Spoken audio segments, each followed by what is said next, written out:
우리 한번 따라서 합시다. 충성은 신앙이고 사명이다. 우리 다른 사람에게 가르쳐 주듯이 충성은 사명이고 신앙입니다.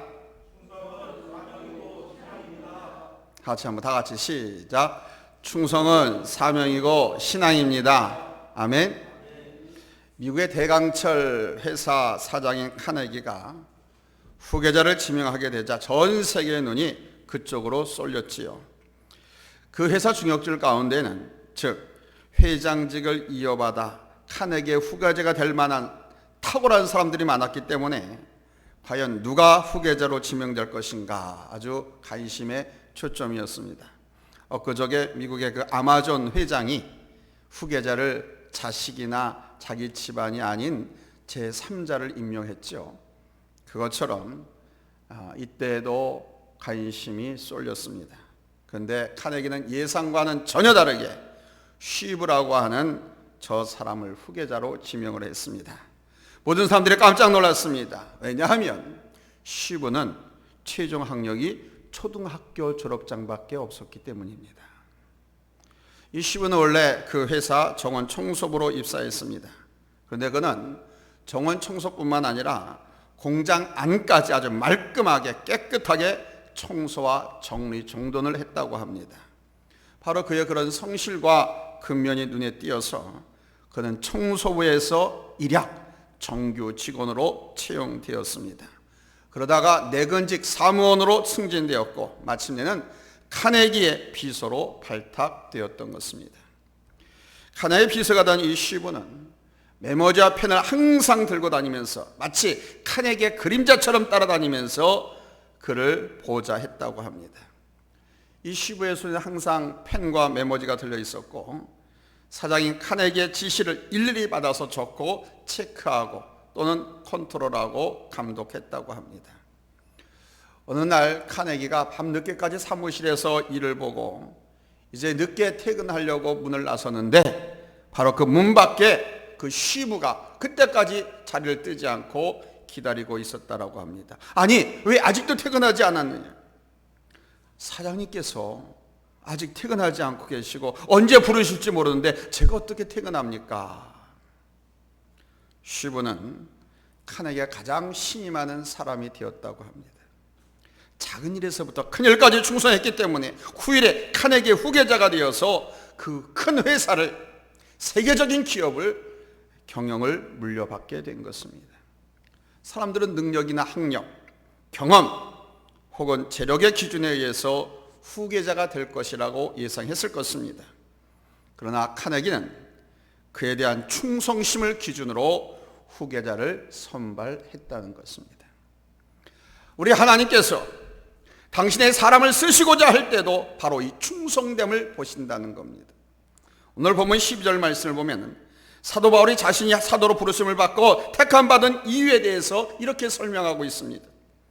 나를 능하게 하신 그리스도 예수 우리 주께 내가 감사함은 나를 충성되이 여겨서 내게 직분을 맡기심이니 그럽니다. 바울은 한때 예수 비방자여, 예수 믿는 사람 박해자여, 폭행자였습니다. 그는 스스로 죄인 중에 괴수라고 고백했습니다. 13절과 15절 하반절에 보면은 자기 자신의 그 과거의 모습을 이렇게 고백하고 있지 않습니까? 내가 전에는 비방자여, 박해자여, 폭행자였으나 도리어 긍휼을 입은 것은 내가 믿지 아니할 때에 알지 못하고 행하였습니다. 내가 죄인 중에 괴수니라. 죄인 중에 괴수인 그가 하나님의 은혜를 입은 줄로 믿습니다.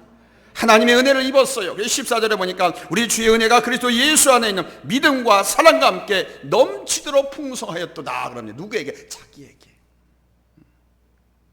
이 은혜로 인해서 그는 예수 그리스도를 만나고 거듭났으며 이제 부르심을 잊게 되었습니다. 이 과정에서 하나님께서 바울을 택하고 세우신 것은 바로 자신의 충성됨에 있었다라고 고백하고 있습니다. 본문 12절에 나를 충성되이 여겨 내게 직분을 맡기심은 그러잖아요. 여러분 귀에 못이 박히도록 제가 외워드린 말씀이 있습니다. 하나님께서 내게 직분을 맡기심은 나를 사랑하고 나를 신뢰하고 충성되이 여기셔서 복받게 하시려고 맡겨주셨다. 그렇습니다. 여러분 세상도 충성된 사람을 택하고 세우는 것입니다. 하물며 우리 하나님께는 더더욱 그렇다는 겁니다. 여러분이 카네기같이 중요한 일을 맡을 사람 혹은 후계자를 택하고 세운다고 하면 과연 어떤 사람을 후계자로 택하겠습니까? 첫째로 오직 청지기같이 주인의 뜻에 복종하는 사람을 세우지 않겠습니까? 그러므로 우리 재직들은 오직 청지기같이 우리 주님의 뜻에 복종하는 사람이 되어야 됩니다. 내 자와 내 지식, 내 경험, 내 방법이 있지만 오직 청지기와 같이, 청지기는 주인이 있습니다. 나는 그분의 일하는 사람이에요. 이 청지기와 같이 주인의 뜻을 따르고 주 안에서 복종하며 충성하는 것입니다. 충성하면 어떤 면에서는 강요하는 것 같아서 거부감을 느낄 수도 있습니다. 그러나 충성이란 강요가 아닙니다. 우리의 역할이 바로 청지기이기 때문에 우리 인생 모든 인류의 절대 주권을 가지신 그 하나님, 이 세계 내 생명과 역사 모든 것을 주관하시는 그 하나님, 우리 예수님께 충성을 하는 겁니다. 예수님이 나의 주인이시잖아요. 그래서 여러분, 우리 예수님을 여러분 주님 부르잖아요. 그렇지 않습니까? 그러지 않은 분들에게는 오늘 말씀이 적용되지 않습니다. 그런 분들에게는 오늘 말씀이 아무 소용없어요. 예수님이 나의 주님이라고 인정되고 고백되고 부르는 사람, 우리 예수님이 나의 주인 되시고 우리 예수님께는 진리가 있고 믿음이 있고 사랑이 있지 않습니까? 그분이 나를 사랑하셔서 나를 위하여서 자기를 십자가에 내어 죽이기까지 사랑을 하셨습니다. 여기에 의가 있는 것입니다. 불의와 거짓 모순됨이 없는 것입니다. 모순되가 모순되게, 인간이 모순되니까 하나님까지 모순된다고 항변들을 합니다. 그러나 여러분, 우리 하나님은 완전하신 분이신 줄로 믿습니다. 완전하신 분이에요. 부족함이 없는 분이십니다. 때문에 우리는 그분께 충성할 수밖에 없습니다. 불의에 충성하고 사입이나 이단 교주나 깡패들의 집단에서 말하는 충성은 충성이 아니라 맹종이라고 하는 겁니다. 의가 빠진 충성은 충성이 아닌 겁니다. 그러나 하나님께는 의와 사랑과 믿음이 있습니다. 그래서 나를 던져 불살라도 조금도 아깝지 않은 거예요. 내가 나를 위하여 일하는 것으로 인해 조금도 억울하지 않기 때문입니다. 또한 상급이 있습니다. 그분께 충성하면. 요한계시록 2장 10절에서 말씀하잖아요. 내가 죽도록 충성하라. 그리하면 내가 생명의 관을 내게 주리라. 우리 예수님의 별명은 아멘이고 충성되고 참된 증인입니다. 그러니까 예수님의 별명은 아멘, 예수님의 별명은 충성, 예수님의 별명은 증인, 위트니스라는 겁니다. 요한계시록 3장 10절에서 말씀합니다. 아멘이시고 충성되고 참된 증인이시라고. 우리 성부 하나님께 가장 충성된 분은 바로 성자 우리 예수님이셨습니다. 죽기까지 복종하심으로 충성의 본을 보이셨습니다. 충성은 어떻게 하는 거냐? 뭐 이렇게 저렇게 해야 되는데 그 마지막 결정은 뭐냐? 죽기까지 하는 것이다. 예수님은 그 충성됨으로 인해서 하늘 보좌 우편에 앉으셨습니다. 그래서 지금 만왕의 왕으로서 온 천하 모든 백성들을 다스리고 찬양과 경배를 받았습니다. 때문에 우리는 하나님의 일에 충성할 수 있는 것입니다. 여러분, 충성되어야 할 줄로 믿습니다. 아멘. 자, 그럼 충성하는데 충성이 무엇이냐 이거예요. 어떻게 하는 것이 충성이냐 이거예요. 충성된 삶을 사는 것인데 어떻게 사는 것이 충성된 삶을 사는 것이냐 이거예요.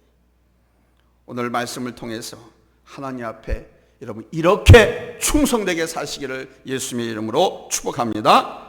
첫째, 믿을 수 있는 삶, 믿을 수 있는 사람으로 서시는 거예요. 충성은 헬라어로 피스토스라고 합니다. 피스토스.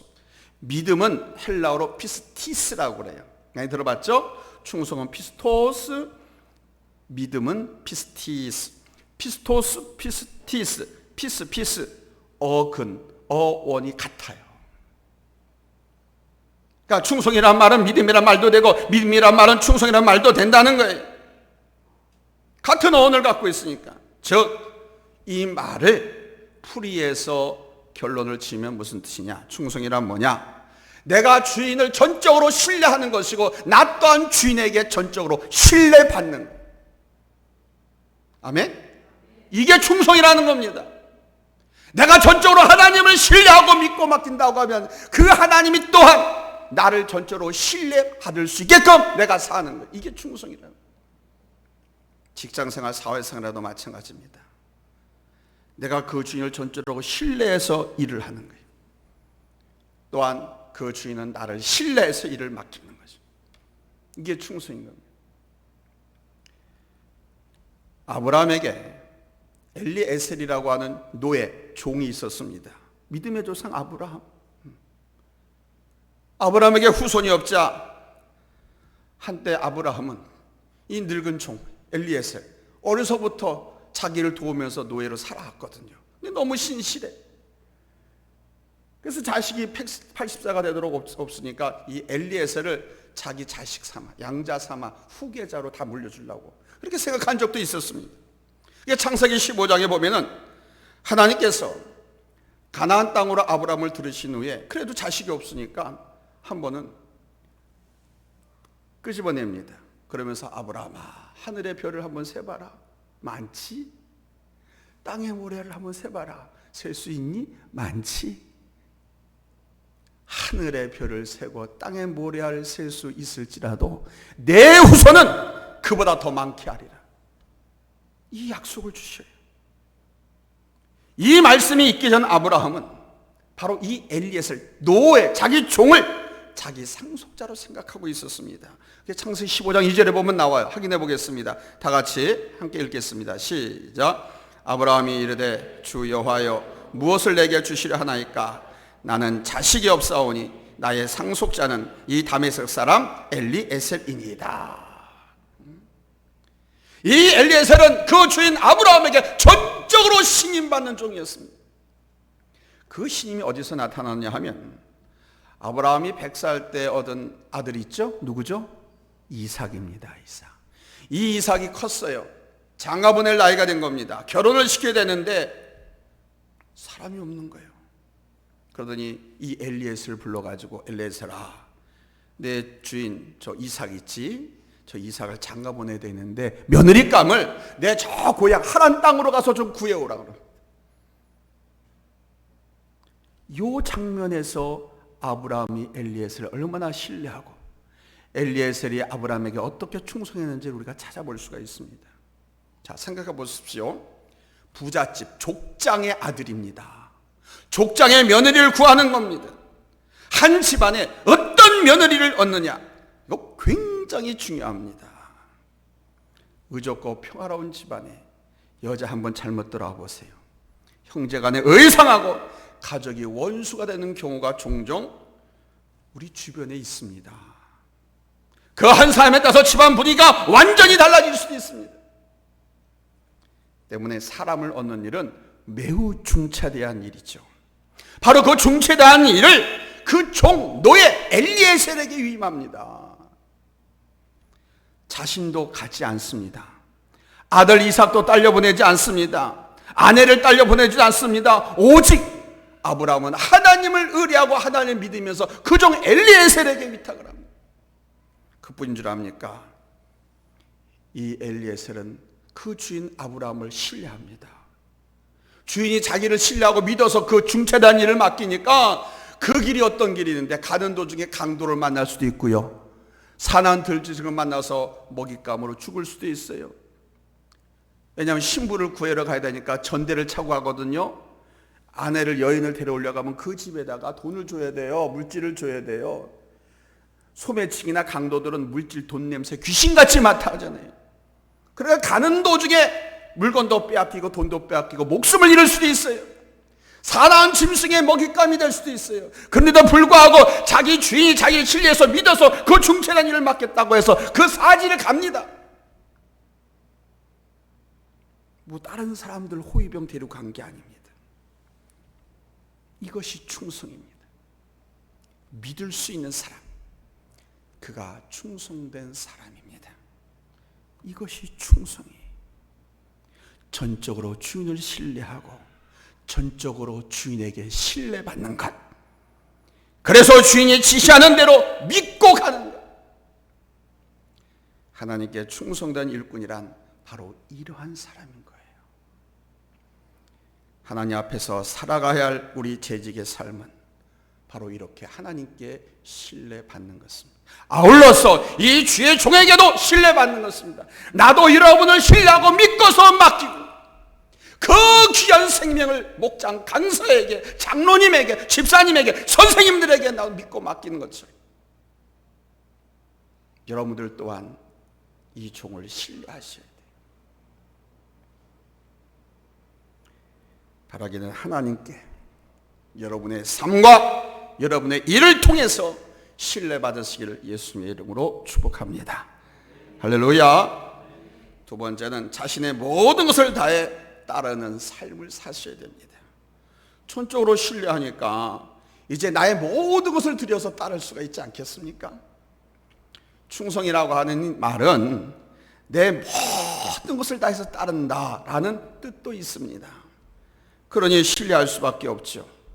그래서 사랑할 수 있습니다. 사랑하니까 전적으로 나 자신을 맡길 수가 있습니다. 아니, 나 자신, 나의 전부를 드릴 수가 있습니다. 하나님을 사랑하니까. 저를 보세요. 보셨잖아요. 다 버리고 주님 앞에 다 드릴 수가 있는 거예요. 내 삶 전체를. 모든 것을.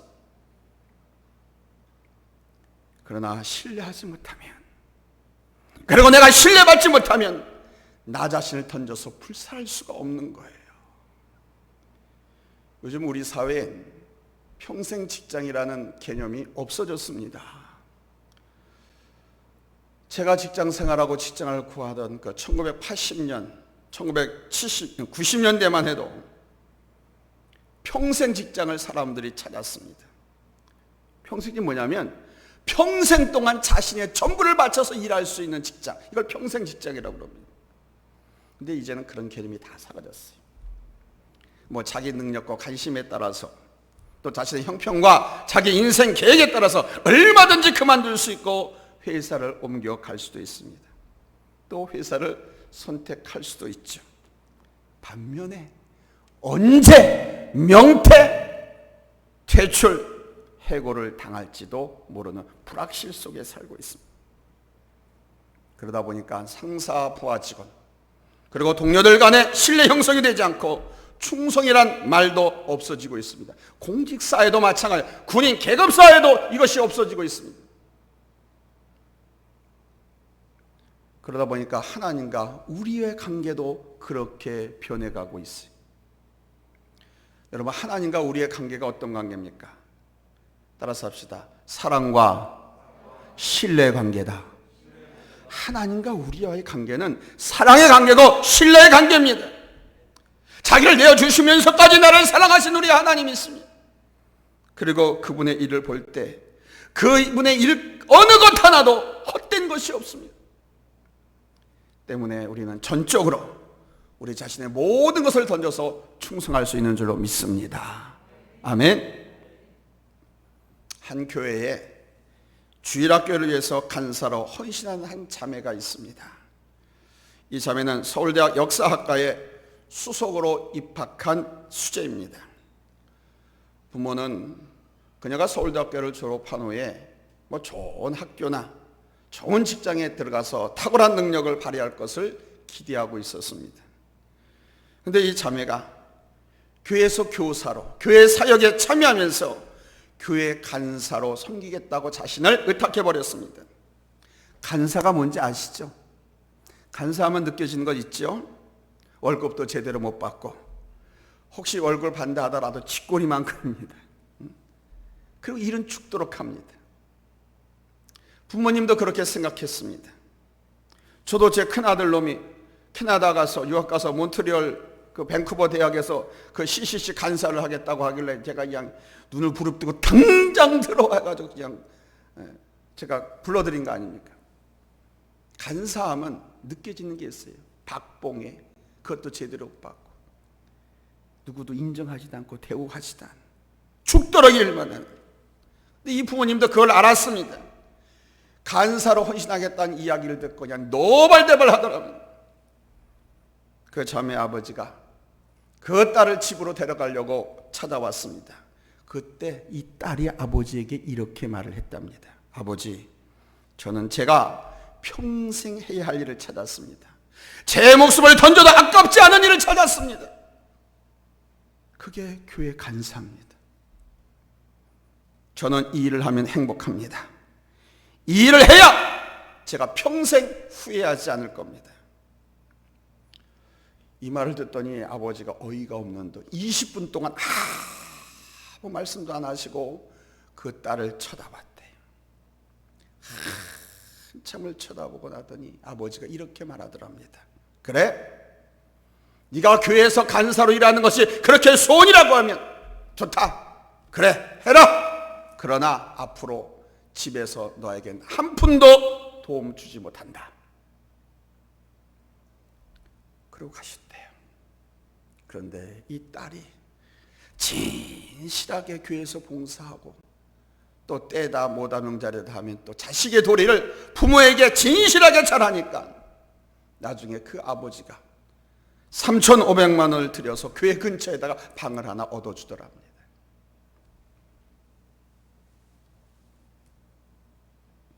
자기의 모든 것을 던져서 헌신할 수 있는 분이고, 그리고 우리 예수님이, 우리 하나님이 길이고 진리이기 때문에, 그리고 그분의 일이 귀한 일이기 때문에 그렇게 할 수 있는 것 아닐까요? 거기서 그 자매는 행복을 찾고 보람을 찾았습니다. 세상 어떤 것보다도 부럽지 않기에 그렇게 헌신하고 충성을 하는 것입니다. 자신을 던질 수 있는 대상, 자신의 모든 것을 쏟아부을 수 있는 사역, 직분을 가지고 있는 사람이야말로 정말 진정으로 행복한 사람이 아닐까요? 자기가 어딘가에 헌신하고 싶고 충성하고 싶은데 자기를 알아주는 사람도 없고 그런 일을 맡겨주는 사람도 없고 직분을 주는 데도 없어가지고 방황하면서 인생을 허비하는 사람들이 얼마나 많은데, 마치 회사나 직장에 일거리가 있어서 일하고 싶은데도 불구하고 일거리나 직장이 없어서 거리를 방황하는 사람들과 똑같이 나는 일하고 싶은데 써주는 사람이 없어서 내 하나님께서 나를 사랑하고 신뢰하고 충성되게 여기셔서 행복하게 하나님의 목적에 부합되게 아름답고 복된 삶을 살라고 목사로, 권사로, 장로, 집사로, 교사로, 강사로 생명보다도 더 귀한 온 천을 주고도 맛바꿀 수 없는 그 고귀한 생명, 그 생명들을 말씀으로 양육하고 돌보고 케어하고 세우라고 맡겨진 그 사명, 그 사역 얼마나 귀한 것입니다.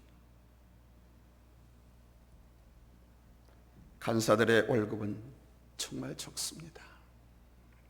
부교육자들보다도 훨씬 적습니다. 사회적인 대우를 받는 것도 아닙니다. 교회에서도 별로 인정하지 않습니다. 그리고 강사님들, 그리고 교사 선생님들 쉽지 않습니다. 그 일을 감당하려고 하면 내 시간을 들여고 물질을 들여야 되고 내 정력을 들여야 합니다. 그러나 여러분의 헌신으로 나타난 아름다운 열매들, 그리고 장차 나타날 값진 열매들, 여러분의 헌신과 여러분의 손을 통하여 가정이 회복되어지고 부부가 회복되어지고 부모와 자식까지 회복되어지고 삶의 문제가 회복되어지고, 아멘. 여러분의 충성과 헌신을 해서 그렇게 나타난 아름다운 값진 열매들, 그거를 바라보면서 또한 하나님의 칭찬과 상을 바라보면서 최상의 행복을 느껴야 하는 것이 아닐까요? 여기 서 있는 저도 이 점을 생각하지 못하면 하루라도 한시라도 다 때려치고 도망가고 싶어요. 근데 이 하나님의 약속과 이 나라 값진 그 열매들을 생각하고 칭찬과 상급을 생각하니까 감당하는 거예요. 해내는 거예요.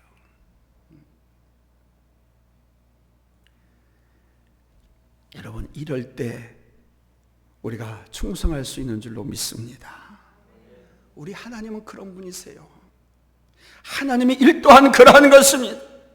하나님께서 우리에게 맡겨주신 일, 그 일이 힘들고 뭐 어렵고 우리 인간적으로 생각하면 시시할 수도 있어요. 그러나 여러분, 하나님 안에서 가치를 발견한다고 하면 여러분 전적으로 헌신할 수 있는 줄로 믿습니다. 로마서 14장 7절로 8절 말씀이 우리 중에 누구든지 자기를 위하여 사는 자가 없고 자기를 위하여 죽는 자도 없도다. 우리가 살아도 주를 위하여 살고 죽어도 주를 위하여 죽나니 그러므로 사나 죽으나 우리가 주의 것이로다.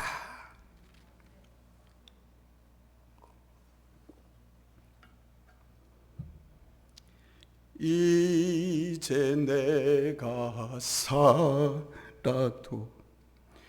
주 위에 살고 이제 내가 죽어도 주 위에 죽네. 하늘 영광 보여주며 날 오라 하네. 할렐루야 찬송하며 주께 감히 그러므로 나는 사나 죽으나 주님의 것이요 사나 죽으나 사나 죽으나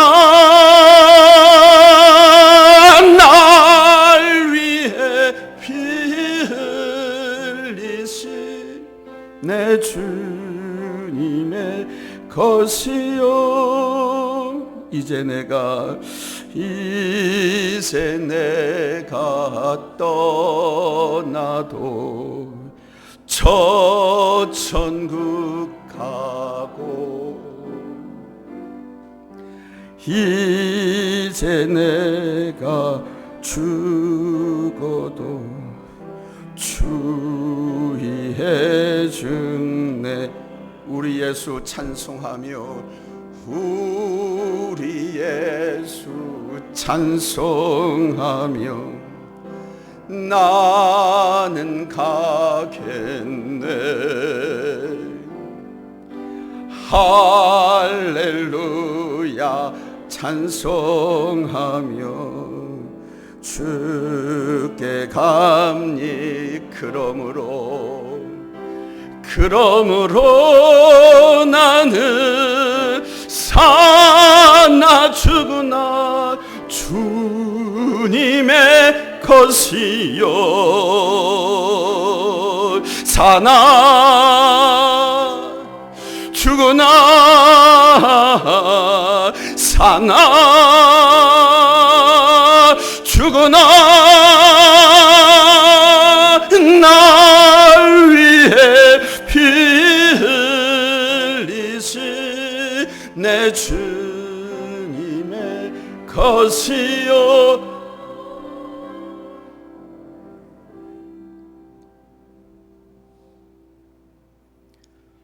충성된 자의 고백인 줄로 믿습니다. 세 번째는 신실함입니다. 성경에서 충성이라고 하는 말은 신실이란 말로 사용되기도 했습니다. 성경에 충성이란 말과 신실한 말이 다른 곳에서 또는 같은 곳에서 같이 사용되었단 말입니다. 확인해 보겠습니다. 에베소서 1장 1절입니다. 같이 읽겠습니다. 시작. 하나님의 뜻으로 말미암아 그리스도 예수의 사도된 바울은 에베소에 있는 성도들과 그리스도 예수 안에 있는 신실한 자들에게 편지하노니. 그리스도 예수 안에 있는 신실한 자들에게, 이 말은 그리스도 예수 안에 있는 충성된 자들에게 같은 말입니다. 즉 충성된 사람은 신실한 사람들이라는 거죠. 신실한 사람은 충성된 사람이라는 것입니다. 그럼 신실한 사람은 구체적으로 무엇을 말하는가? 자기 자리를 지킬 줄 아는 사람을 신실한 사람. 자기가 있어야 할 시간, 자기가 있어야 할 자리를 지킬 줄 알고 거기서 최선을 다하는 사람을 신실한 사람이라고. 예배가 그렇습니다. 예배 시간에 예배 자리를 얼마나 지키십니까? 예배 시간에 예배 자리를 지키는 것, 이것이 충성의 시작입니다. 우리의 신실함은 예배에서 시작되는 거예요. 우리가 하나님 앞에 얼마나 신실하고 하나님 앞에 얼마나 충성된 사람인가의 기초 자료는 다른 것이 아닙니다. 헌금을 많이 했느냐 아닙니다. 예배라는 것입니다. 다른 어떤 것이 아니에요. 예배에서 충성이 시작됩니다. 하나님께서 이 땅에 교회를 세우신 첫 번째 목적이 뭡니까? 바로 당신이 사랑하는 백성들을 통하여, 우리들을 통하여 찬송과 예배를 받으시기 위해서. 인간을 지으신 목적이 뭡니까? 모든 피조물의 만물의 영장으로 인간을 지으시고 그 만물의 영장인 인간들로부터 예배 받으시기 위해서 인간을 만드십니다.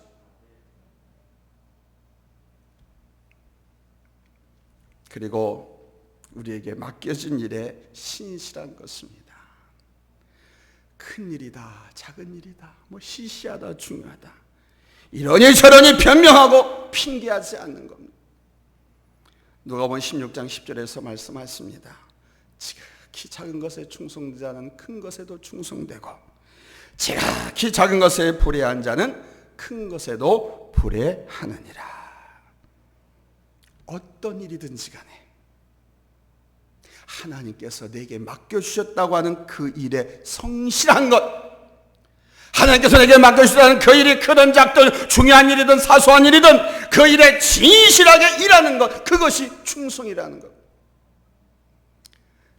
사랑하는 성도 여러분, 특별히 오늘 헌신 예배를 드리는 우리 재직 여러분, 우리는 하나님의 일을 맡은 청지기들입니다. 청지기 의식. 청지기는 자기가 주인이 아닙니다. 주인이 따로 있습니다. 그 주인의 뜻대로 지시를 받아서 일을 합니다. 청지기는 특히 그 일을 하면서 자의적으로 일을 만들어서 하기도 하고 충성되게 주인의 기쁨이 되기 위해서 일을 하는 겁니다. 그렇게 주인의 기쁨이 되기 위해서 일을 잘하면 주인이 또 상급을 많이 줍니다. 밭대기를 떼어주기도 하고 금부치를 더 주기도 하고 충성된 자에게 상급을 약속하고 있거든.